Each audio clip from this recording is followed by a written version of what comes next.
Hello everyone, I hope you all are doing well. In this video, we'll talk about importance of business environment. In the last video, we have covered its features. Let's talk about its importance now.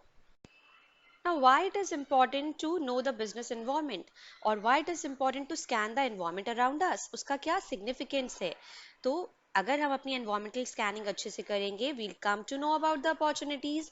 हमें पता चलेगा हमारे threats क्या है, opportunities क्या हैं, क्या changes हो रहे हैं, कैसे useful resources को हम tap कर सकते हैं society से, क्या हमारी पॉलिसी या हमारे प्लान्स होंगे फ्यूचर को लेके and ultimately it helps in improving the performance we will be discussing each one of these point in detail. Identifying opportunities. Now, if you scan the environment carefully, अगर कोई भी running business है तो उसको growth and expansion के लिए भी अपनी environment को scan करना पड़ेगा ये देखने के लिए कि क्या opportunities available है और अगर कोई business अपना नया start करना चाहता है तो उसके लिए क्या बन के आ सकता है एक first mover advantage या फिर early bird advantage. What does that mean? That mean कि वो उस area को untap करे जहाँ पर अभी तक किसी ने demand तो है लेकिन किसी ने अभी तक वो start नहीं किया है. We can take example of Chayos. Like there were so many coffee outlets for coffee lovers, but the founder of Chayos, Mr. Nitin Saluja, has identified that there is not a decent place for tea lovers. So he came up with this startup idea. Or you can take example of Reliance Jio. उन्होंने identify किया कि internet की ज़रूरत है at very low level हर जगह पर. So they provided such low cost plans. So there was a startup idea. Or you can take example of Ola and Uber, how they have identified the need for commuting and how they came out with this particular idea, कैसे उन्होंने एक opportunity को identify किया और अपने business को start किया.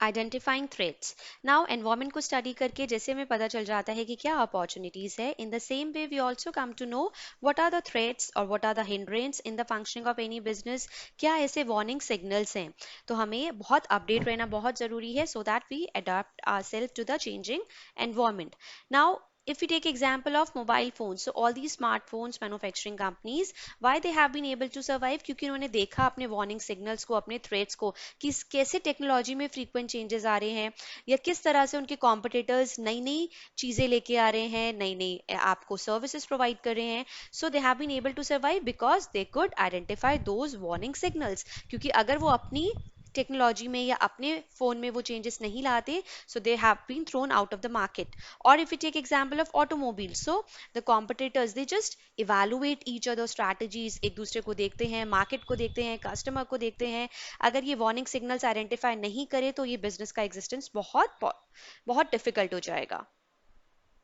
Tapping useful resources now कोई भी बिजनेस एंटरप्राइज जो रन करती है तो उसको रिसोर्सेज की जरूरत होगी अब वो रिसोर्सेज कहाँ से एक्वायर होंगे ऑब्वियसली फ्रॉम द एनवायरमेंट और from the society and ultimately it is going to deliver the finish product और service now these resources may be man power material machinery तो अगर उसने एनवायरमेंट को अच्छे से स्कैन किया होगा तो उसको जो क्वालिफाइड पर्सोनल चाहिए अपनी ऑर्गेनाइजेशन के लिए वो मिल पाएंगे मटीरियल जो चाहिए maybe he will be able to get the good quality at low cost उसको पता चल जाएगा कि कहाँ पर वो सप्लायर्स है जहाँ पर उसको अच्छी क्वालिटी का भी और उसकी कॉस्ट ऑफ मैन्युफैक्चरिंग भी कम आए and also the appropriate machinery required to carry out the production process will be able to utilize all those resources from the society. Coping with rapid changes now definitely अगर organisation alert है उसे पता है कि आसपास क्या क्या changes हो रहे हैं then definitely it will be easy for the organisation for its successful existence उसको ये पता करना कि उसके कॉम्पिटिटर्स क्या क्या नए प्रोडक्ट लेके आ रहे हैं या क्या टेक्नोलॉजी में चेंजेस आ रहे हैं उसके कस्टमर के टेस्ट एंड प्रेफरेंस कैसे चेंज हो रहे हैं तो ये सब चेंजेस के लिए उसे अवेयर रहना होता है so that adept itself to the changing environment and then it may lead to its successful existence. Next one is assistant planning and policy formulation.